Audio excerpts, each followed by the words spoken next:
If you guys were too busy enjoying your President's Day yesterday, you may have missed out on some massive NFL news all coming out of Miami. They cut 4 players, and because of that, the Baltimore Ravens are getting a gift placed right in front of them by the Miami Dolphins. We'll talk about 2 players specifically coming up on today's show. Welcome in. My name is Joey Petersen. If this is your first time with us, make sure you subscribe. Help us grow the channel. Help us grow the flock. We're 65 subs away from 45.5K. If you have not joined us yet, make that change right now. Big red sub button down below. If you hit it, it's free and it locks you in for daily Ravens videos. So like I said, if you missed it, they had a very busy day yesterday. Jeff Hafley, John Eric Sullivan, and company.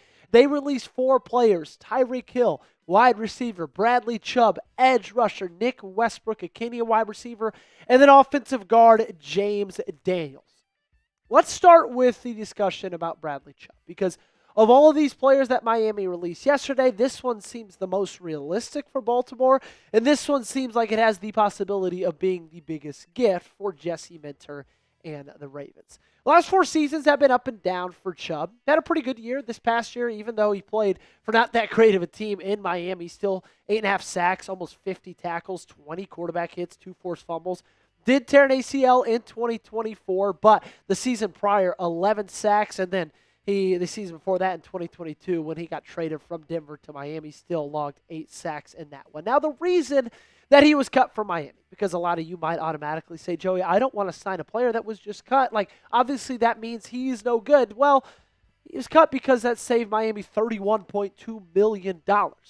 They are bringing in a whole new regime, new general manager, new head coach, new everything. That means they want to start fresh. They're going to have a new quarterback as well. Tua Tagovailoa is days away from getting cut. And so they want to have as much cap space as possible. And releasing Bradley Chubb cleared up $30 million for them. So you can see why they did it. And I guarantee you, if you're a Miami Dolphin fan, you would have expected this. You probably would have been wanting it as well, just to get that new money to start that new era of Miami Dolphins football. Now, why does it make sense for Baltimore? Well, there's 2 big reasons. Number one, I think the biggest reason why we could talk about Baltimore being a legitimate candidate to get Bradley Chubb is because you have Anthony Weaver now as your defensive coordinator. And where has Anthony Weaver been the last 2 seasons? Well, he's been with Bradley Chubb. Now, Chubb's only played for him for 1 year because of the injury in 2024, but still, they spent 2 seasons together. Bradley Chubb knows the way that Anthony Weaver likes to coach. He knows the way that Anthony Weaver schemes things up, which is similar to the way Jesse Minter schemes things up. I get it. Minter is going to be the one calling the plays, and Anthony Weaver specializes in the defensive line. And so you know they spent even more time than usual in other position groups because Bradley Chubb is on the defensive line. That takes me to my next point. Baltimore desperately, and I mean desperately, needs help in the edge rusher department. Needs help getting to the passer. How often did we see in 2025 the view of quarterback standing there upright with absolutely zero pressure to throw the ball around? Every single opposing quarterback had not just seconds, it seemed that they had minutes back there in the pocket.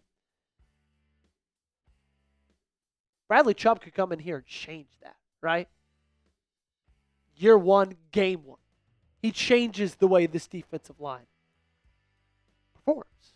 Now, I'm not saying that's the only addition you need to make. I still think you need to hit that in the draft as well. But this could be a very, very big fit and a big jump up for the Baltimore Ravens if they decide to go that way and take the gift that Miami is giving them. Do you think Baltimore should sign Bradley Chubb? Give me a yes or a no down below in the comments section. Let me know. Weigh in with your answer, Ravens fans. I want to know. So we talked Bradley Chubb. Let's turn our attention over to Tyreek Hill, because he was cut yesterday along with Bradley Chubb, and for the same reasons as Bradley Chubb. Him being released cleared up $51 million for the Miami Dolphins. Now, a little bit of a reminder that we do have to give when we talk about Tyreek Hill is that he underwent a major knee injury this past season. September 29th, 2025 was the exact date. I believe it was a Thursday night football game, if I'm not mistaken. But torn ACL, dislocated knee, multiple ligament damage. But honestly, even though, you do have to think about the fact that he probably won't be available till week 7, week 8, maybe a little bit earlier, maybe week 6. you're probably going to be able to get him at a little bit of a cheaper deal because he's coming off that knee injury than if he were just 100% fully healthy. And he's still Tyreek Hill, man, okay, at the end of the day. Like, he only played in 4 games this last year, almost 300 yards receiving, and that was with a bad Miami Dolphins offense. The year before that, 17 games played, just south of 1,000 total yards. The 2 seasons before that, though, he had over 1,700 yards in each of them. He's still the cheetah, ladies and gentlemen. If you get him the ball in space, there's nobody more dangerous in the NFL. PFF looked at him very, very kindly. 14th overall with an 82.1 grade, drop rate of 4.5%, tied for 57th. That was a big improvement of him. Contested catch rate, he was actually 100%, 3 for 3. That was first. I think he would just really fit well with this team, with Lamar Jackson, with this offense. And I get it, like Stephen A. Smith isn't necessarily an NFL insider. This is just kind of his opinion, but he said it should be Kansas City, Buffalo, or Baltimore. One of the 3. And I think you look at those 3 places and say, okay, those are contenders for Super Bowls. Those are places that also need wide receiver help. So it makes sense that we're discussing Baltimore as a possibility for it, because we do see that team as a team that's able to hoist a Lombardi trophy next year because they've got Lamar Jackson in the backfield. But we also see that as a team that has some question marks in that wide receiver room. Like with Zay Flowers, you got to ask yourself, is he a wide receiver 1? I tend to look at him as kind of a wide receiver 1B or a really high-end wide receiver 2. When it comes to DeAndre Hopkins, he's going to be free agent. You don't know if he's going to be back or not. Rashad Bateman, sure, he wasn't utilized to the best of his abilities, but I don't think even when he was utilized and when the ball came his way, he was very good in 2025. Devontae Walker, for some reason, just hasn't played, and, Tylan Wallace, LaJohntay Western, those 2 guys are really non-factors. Like, I would not mind the signing one bit if you ended up snagging Tyreek Hill. I feel like it would be on a deal that is a shorter deal, right? 1 year, maybe 2 years, kind of a prove-it type contract. Not super expensive either. And if you're looking at a guy to just get as a rental, I think Tyreek Hill could be a great option. I'd be cautious to overpay it. There's a chance you get outbid by the Bills or the Chiefs or somebody else who looks like they need wide receiver help to kind of bridge that gap to a Super Bowl. I'd be cautious to not overpay for him, but man, if you could get him, try to make it happen. I get the arguments for, man, I don't want to wreck the locker room culture, and for that, I would totally agree. But if you believe he's a guy who's going to be able to stay in line, shoot, get him in purple. Do it as quickly as you can. Pick one of those 2 guys to sign, Bradley Chubb or Tyreek Hill. Give me a BC or a TH down below in the comment section. We got an awesome deal for you guys right now because our St. Patty's Day shirt just went on sale. If you go to chatsports.com/flockgreen, that link is in the comments and description of today's video. If you don't like the green color, don't worry. We got it in black, ladies and gentlemen. We got a month away from St. Patrick's Day. If you're excited about it, if you're excited to celebrate, heck, if you're just excited to have an excuse to go out and drink with your buddies, then go ahead and celebrate and be a part of the Baltimore drinking team. Again, chatsports.com/flockgreen. That is down below in the comments and description. I made it super easy for you. This is only our 2nd item of merch right here on the Ravens Rundown. If you want to be a part of an exclusive group to snag yourself one as quickly as possible, then hey, first 5 people that buy these shirts, I will give you a shout out on Wednesday's live show. You heard me, ladies and gentlemen. $30, chatsports.com/flockgreen. Let's get ready to celebrate St. Patrick's Day. And if you want to be a part of the Baltimore drinking team, hey, then show your pride right here. We're going to round out today's video by talking about the predicted market value for a ton of Baltimore Ravens players that are entering free agency. We're going to go from top to bottom, most expensive, least expensive. These are projections by PFF, Spotrac.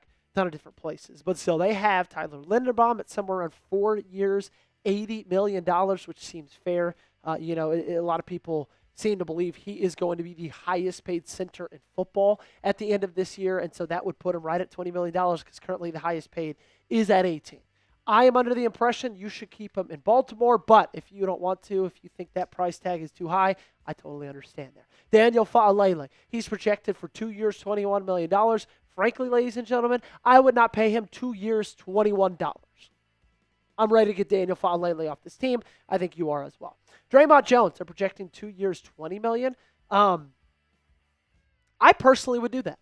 I really, really like Draymond Jones. Now, again, like we talked about with Bradley Chubb, that would not be the only move that I make, but that would be a move I think would help solidify this defensive line because I think automatically just bringing in Jesse Minter, you're going to see a massive production jump in your defensive line.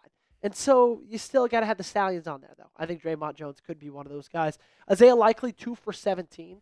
I would not mind. Like, my perfect offseason looks like a Mark Andrews trade, signing Isaiah Likely, re-signing Charlie Kolar, and maybe drafting a tight end like in the 4th, maybe 5th round. But 2 years, 17, I don't think that's terrible. He was in line to make like 10 to $11 million maybe as tight end if he had the season everybody thought he was. Unfortunately, he did not. And last up, Alohi Gilman, 2 years, $8 million.